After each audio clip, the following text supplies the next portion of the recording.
بسم اللہ الرحمن الرحیم۔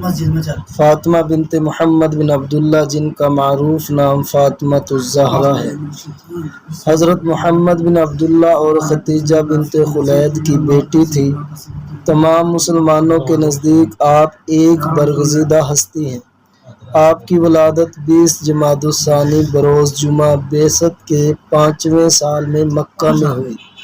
آپ کی شادی علی بن ابی طالب سے ہوئی، جن سے آپ کے 2 بیٹے حسن اور حسین، 2 بیٹیاں زینب اور کلثوم پیدا ہوئیں۔ آپ کی وفات اپنے والد محمد بن عبداللہ کی وفات کے کچھ ماہ بعد ہوئی، جو کہ رمضان المبارک کے تیسرے دن میں ہوئی ہے۔